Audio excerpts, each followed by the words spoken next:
Em 2013, The Last of Us foi lançado trazendo muitas poucas novidades para aquilo que temos enquanto narrativas apocalípticas. É ousado dizer isso?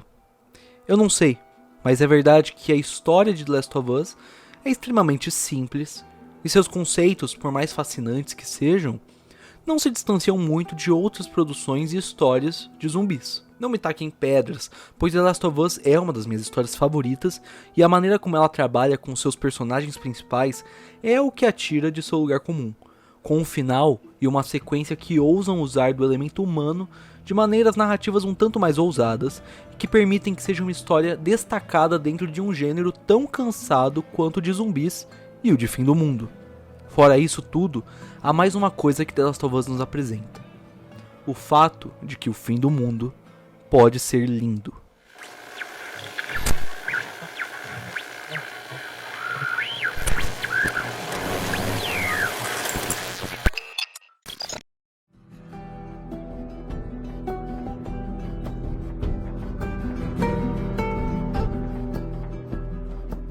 Em The Last of Us, vemos o fim do mundo acontecendo e 20 anos depois, quando o fim do mundo já aconteceu.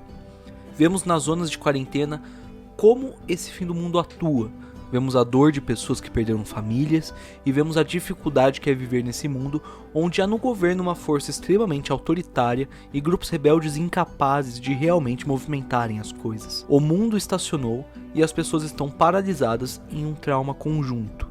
É sobre isso que a jornada de Joel e Ellie se baseia. Um homem parado no tempo e uma garota que corre atrás de descobrir sobre esse mundo onde nasceu, mas que se estacionou num tempo anterior a ela própria. É por isso que em The Last of Us a natureza é um elemento tão importante. Ainda em 2013, isso que hoje já nos é mais familiar era um dos maiores elementos de particularidade de The Last of Us. Sua narrativa, em grande parte, está também nos cenários que vemos e em como nesse fim do mundo a natureza seguiu adiante e passou a ocupar para si um espaço que havia perdido. É a partir da natureza, inclusive, que Joel e Ellie têm um vislumbre de que ainda há beleza no mundo e que, mesmo com todas as coisas horríveis, o mundo ainda seguirá adiante, muito depois do último de nós. Outro jogo que trabalha muito bem com isso é Legend of Zelda Breath of the Wild.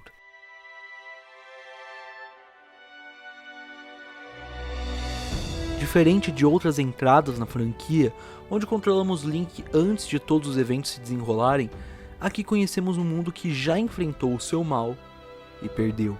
100 anos se passaram desde que você foi derrotado e os campeões desse mundo foram mortos, com a princesa Zelda sendo forçada a selar o mal com seus poderes até o momento em que você acordasse e tivesse novas forças para enfrentá-lo. O mundo ao redor do castelo de Hyrule, porém, continuou.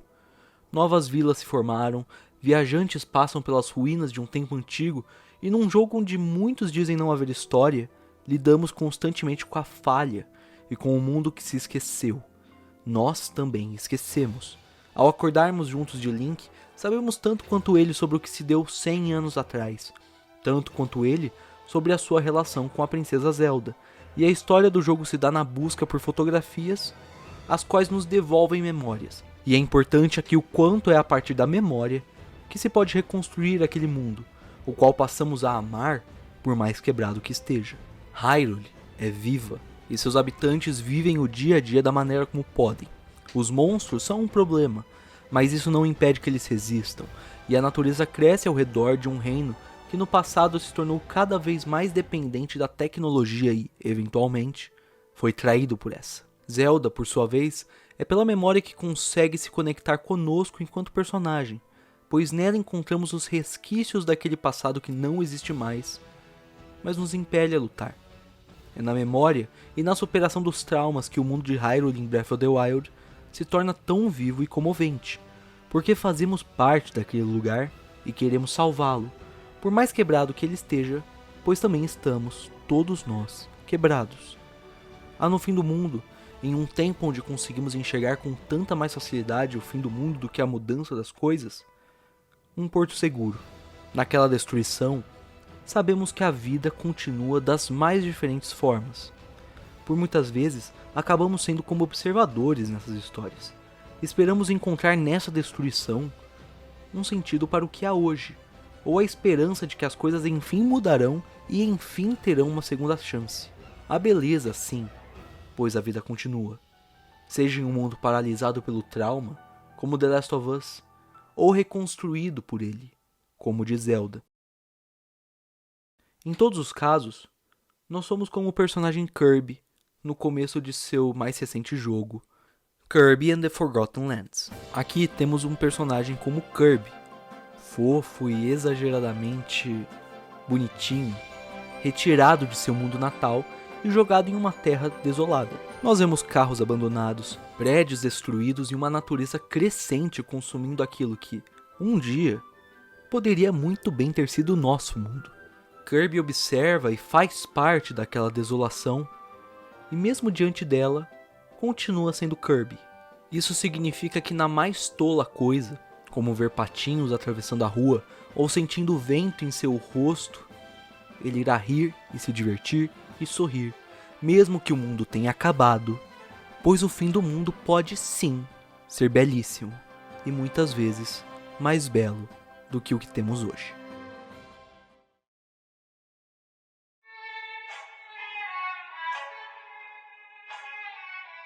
É isso, pessoal, um vídeo um pouquinho mais curto e mais simples essa semana. Eu comecei a jogar o jogo do Kirby, né, in the Forgotten Lands, e acabou vindo todas essas ideias. Essa semana também lança finalmente a sequência de Zelda Breath of the Wild, Zelda Tears of the Kingdom. Então, provavelmente a gente vai ter mais conteúdo de Zelda logo mais no canal. Então, fiquem de olho para quem gosta dessa franquia. E, como sempre, compartilhem o vídeo, curtam, comentem o que vocês pensaram sobre essas ideias que jogamos aqui. E, como sempre, continuem com as suas leituras.